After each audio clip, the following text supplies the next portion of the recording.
Hello students, a very pleasant welcome to you all in my class, in the class of accountancy, class 12th, where we were dealing with the concept and the accounting treatment of various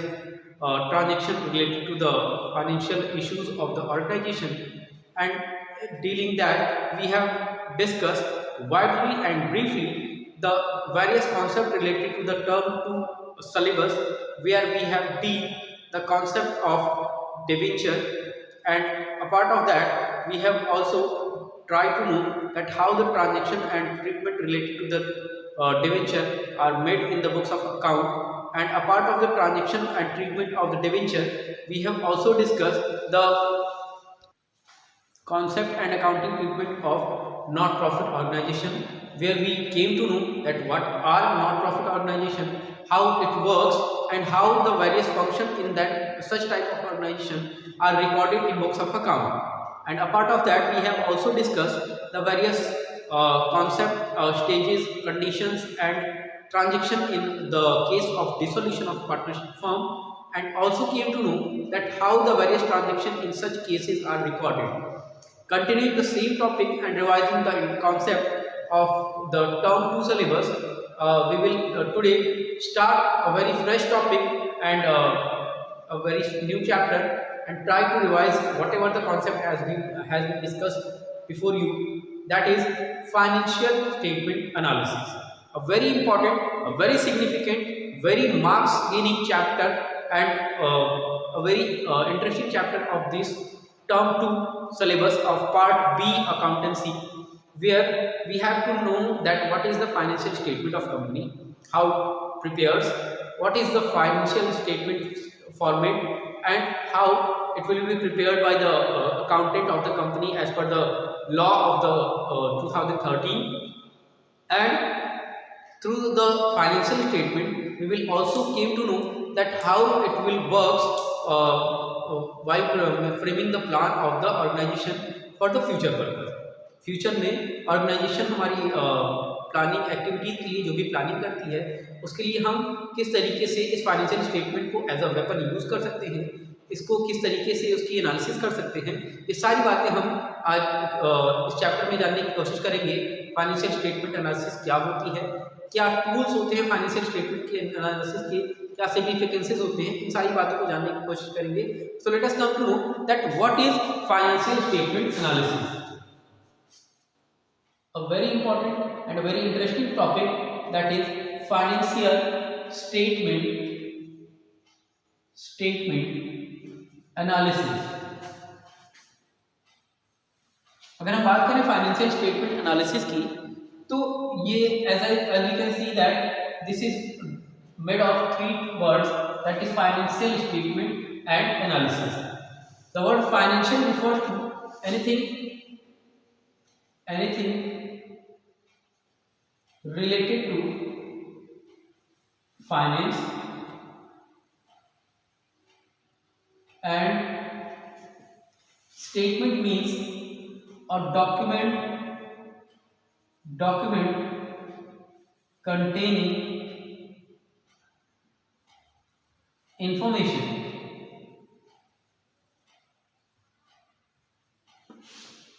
and analysis means a deep study based on observation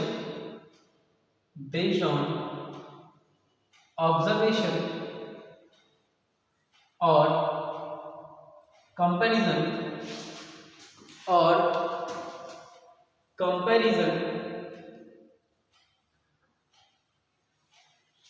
for the purpose of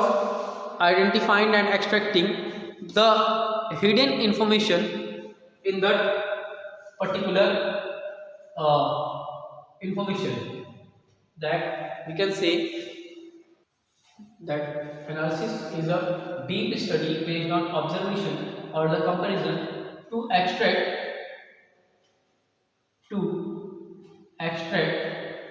some hidden information। ठीक है, अब इन तीनों चीजों को अगर हम integrate करें तो हमें फाइनेंशियल स्टेटमेंट एनालिसिस के कॉन्सेप्ट को जानने का मौका मिलेगा, जिसमें हम जानेंगे that financial statement analysis is a deep study of a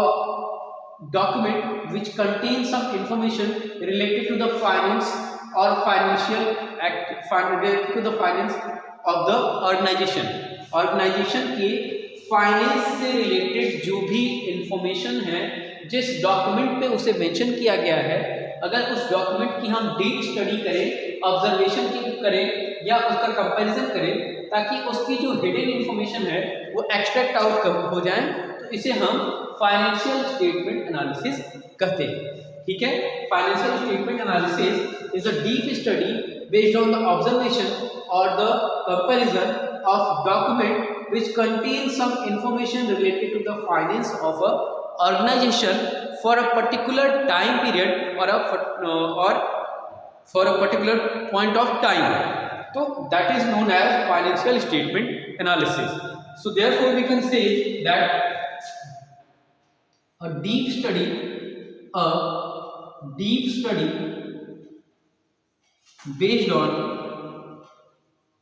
based on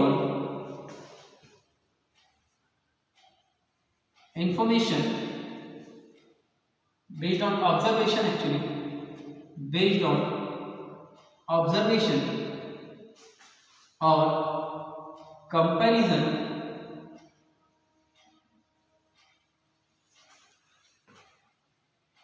of the document which contain the information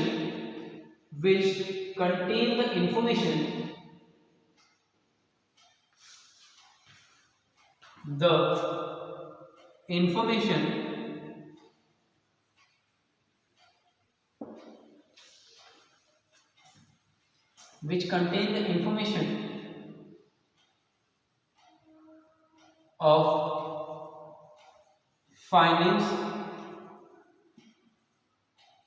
of the organization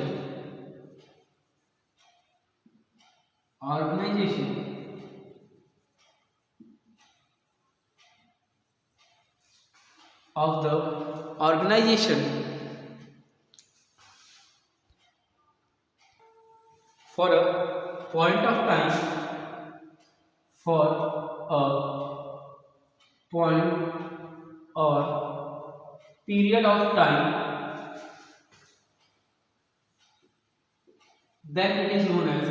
financial statement analysis. ठीक है, फाइनेंशियल स्टेटमेंट एनालिसिस एक ऐसी डीप स्टडी के रूप में जो है जानी जाती है, एक ऐसी कीन स्टडी के रूप में जानी जाती है जिसमें हम किसी डॉक्यूमेंट का जो कि अल्टीमेट जो है कुछ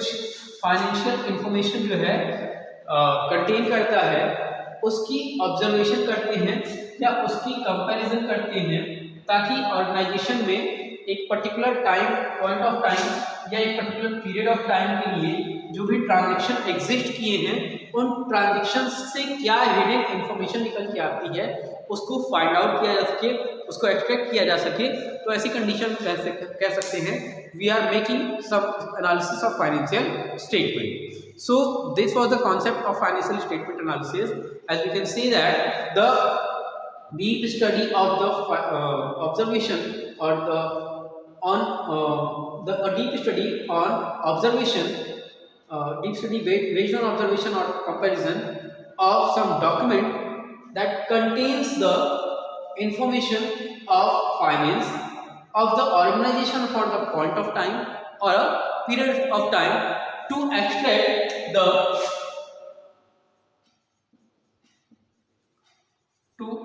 the hidden information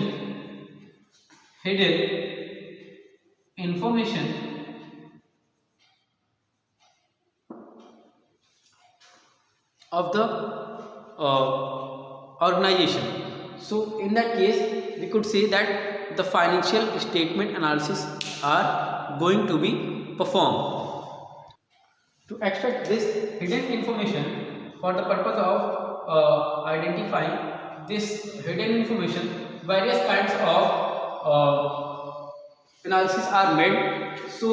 let us know about various kinds of financial statement analysis. अलग अलग तरीके के फाइनेंशियल स्टेटमेंट एनालिसिस अलग अलग ऑब्जेक्टिव से की जाती है। तो हम उन सभी एक्टिविटीज या उन सभी फाइनेंशियल स्टेटमेंट एनालिसिस के बारे में जानते हैं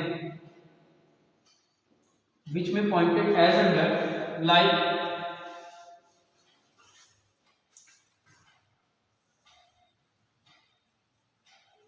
external analysis,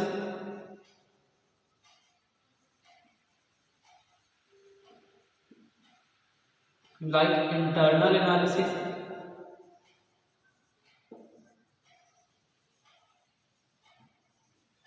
इसके अलावा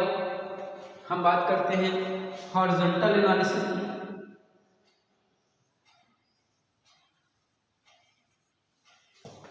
साथ ही साथ अगर हॉरिजॉन्टल होगा तो वर्टिकल एनालिसिस भी होगी हमारे फाइनेंशियल स्टेटमेंट की, ठीक है। और इसके बाद sometime the organisation make some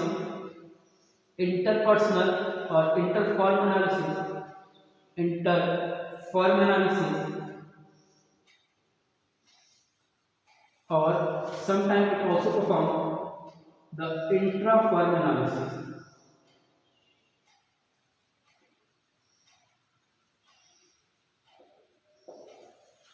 So these are the various kinds of financial statement analysis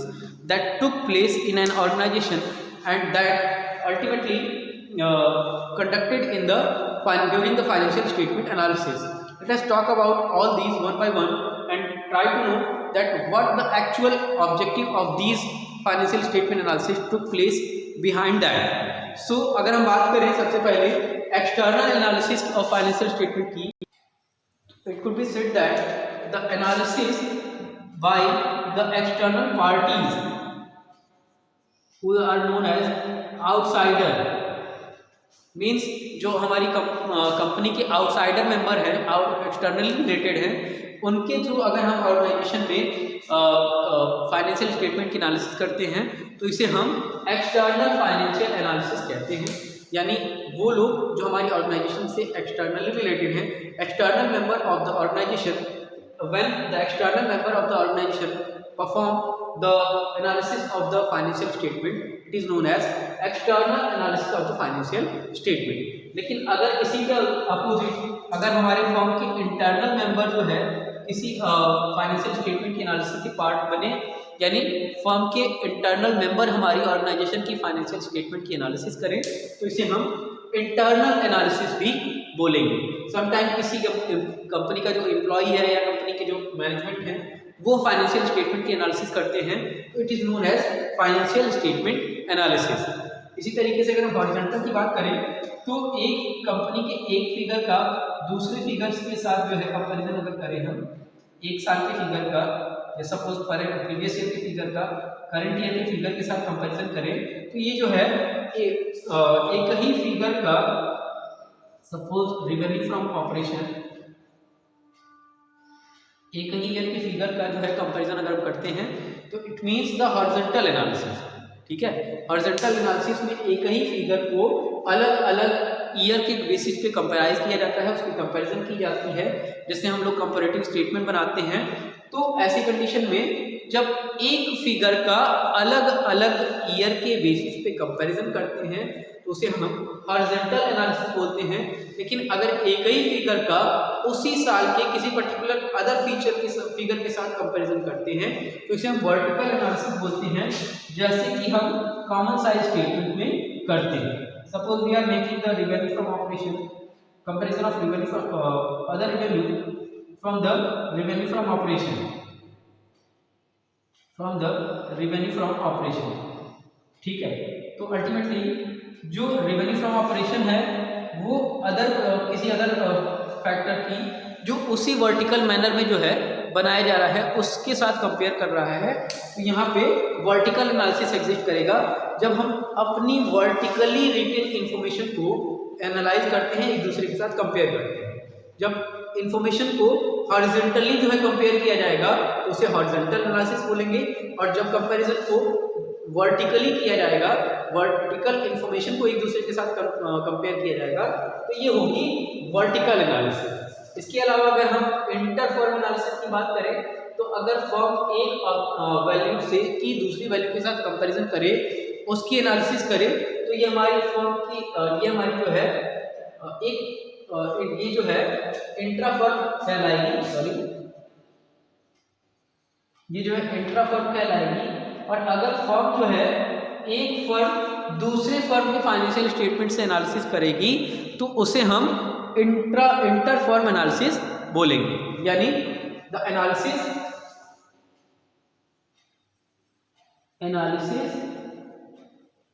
between और अमंग द फर्म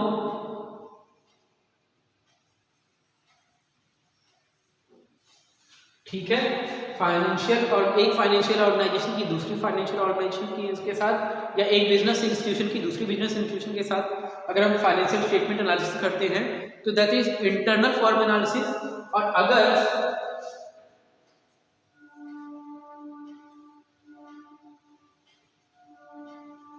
एक फर्म की दूसरे फर्म के साथ analysis of two of the same firm took place, यानी एक ही फर्म की एक फिगर के साथ उसी फर्म की दूसरे फिगर के साथ जब कंपैरिजन किया जाता है तो इसे हम कहते हैं इंट्रा फर्म एनालिसिस। ठीक है, हमने वर्टिकल आपको बताया, वर्टिकल बताया कि जब अल्टीमेटली हम कह सकते हैं कि जो ऑर्गेनाइजेशन है वो इंट्रा फर्म एनालिसिस करेगी तो we can say that the vertical analysis will be take place. इसी तरीके से अगर हम एक ऑर्गेनाइजेशन की दूसरे ऑर्गेनाइजेशन के साथ कंपैरिजन करेंगे तो there the inter firm analysis will be took place. ठीक है, और इसके बाद अगर हमने कहा कि एक्सटर्नल एनालिसिस की बात करें तो फर्म की आउटसाइडर मेंबर जो है अगर फर्म की एनालिसिस करते हैं तो उसे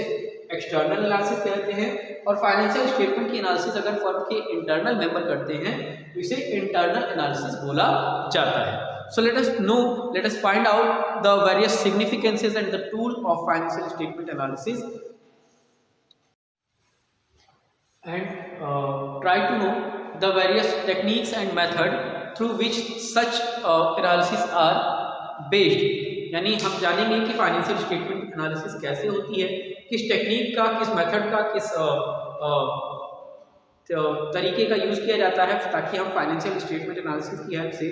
जो हिडन इन्फॉर्मेशन है उनको एक्सट्रैक्ट आउट कर सकें और उनको फाइंड आउट करके अपनी फाइनेंशियल स्टेटमेंट एनालिसिस के ऑब्जेक्टिव को पूरा कर सकें। So the major tools of the financial statement analysis may be pointed as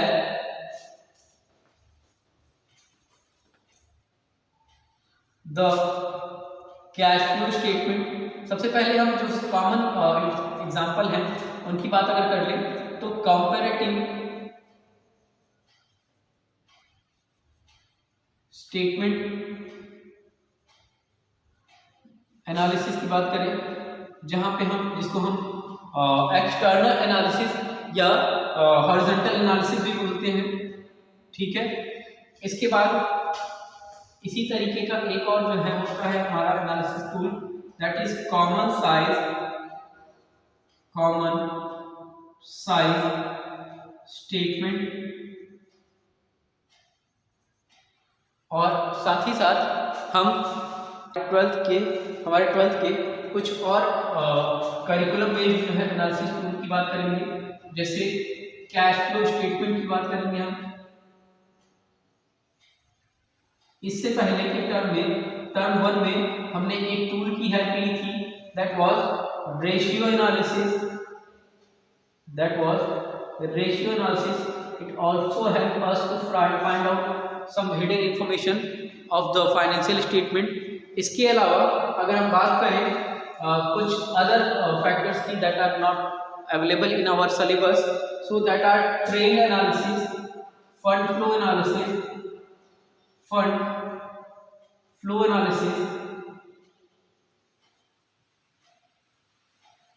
trade analysis,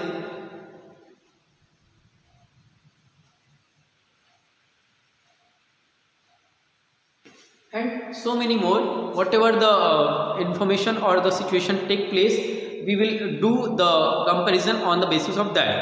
So let us talk about all these one by one. अगर हम बात करें कंपैरेटिव फाइनेंशियल स्टेटमेंट की तो कंपैरेटिव फाइनेंशियल स्टेटमेंट में हम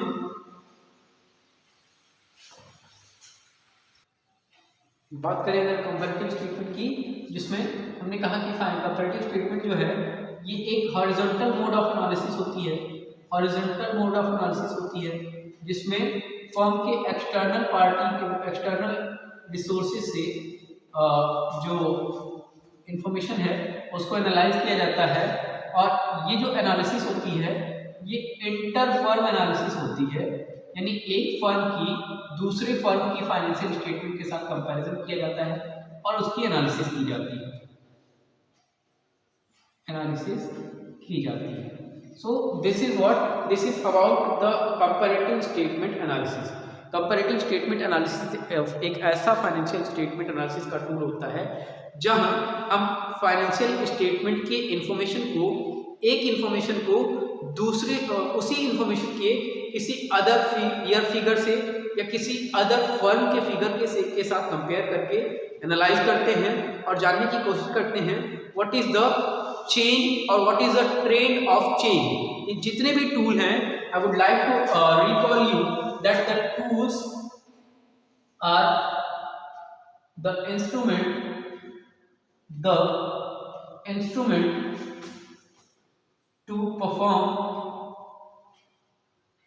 to provide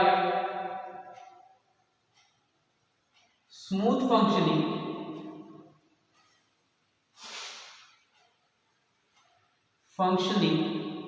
in an organization, and when we talk about the tools of financial statement analysis, it helps to extract the information of the ascertainment of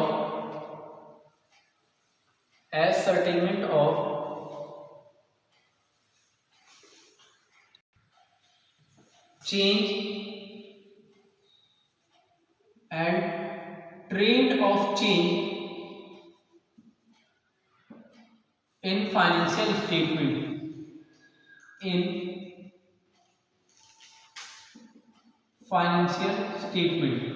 financial statement में किस तरीके से change होगा और कितना change होगा, यही सारी चीज़ों के बारे में जानने के लिए हम फाइनेंशियल स्टेटमेंट एनालिसिस के डिफरेंट टूल्स जो है यूटिलाइज करते हैं, जहां हम कंपैरेटिव स्टेटमेंट की बात करेंगे, साथ ही साथ बात करेंगे हम common size, cash flow ratio, fund flow, trade. Term 2 के सिलेबस के हिसाब से हमें इन 3 मेजर चीज़ों को जो है डील करना है। और आज के अपने चैप्टर लेक्चर के बाद नेक्स्ट टाइम जब हम लोग मिलेंगे तो इसी कंपैरेटिव, कॉमन साइज और कैश फ्लो स्टेटमेंट की बातें करेंगे और जानेंगे कि इनके बेसिस पे फर्म में बेसिकली जो भी कंपैरिजन किया जाता है, जो भी एनालिसिस की जाती है वो किस तरीके से की जाती है, means what is the concept of the comparative, common size और cash flow statement, what is the format of that and how it works, and with the help of that how the implied information or the hidden information of the financial statement are driven out. So till then, take care and be happy, stay healthy. Thank you very much. But before then that, we will summarize or take a short concept of these two also. The common size statement is the opposite, you can say opposite concept of comparative statement, जहां हम horizontal नहीं बल्कि vertical analysis करते हैं, जहां हम inter firm नहीं बल्कि इंट्रा फर्म एनालिसिस करते हैं, जहां हम इंटर फर्म नहीं बल्कि इंट्रा फर्म एनालिसिस करते हैं, और साथ ही साथ हमारी जो ऑर्गेनाइजेशन के मेंबर हैं that are internally available in the firm, यानी अगर किसी ऑर्गेनाइजेशन में इंटरनल मेंबर्स के थ्रू हमारी इंट्रा फर्म एनालिसिस की जाती है, जिसमें जो भी इंफॉर्मेशंस हैं उनको वर्टिकल मैनर में कंपेयर किया जाता है, वर्टिकल मैनर में जो है प्रिपेयर किया जाता है, तो ऐसी कंडीशन में we could say that we are preparing some common size statement. इसके अलावा अगर हम कैश फ्लो स्टेटमेंट की बात करें तो cash flow statement is an statement to which ascertain the flow of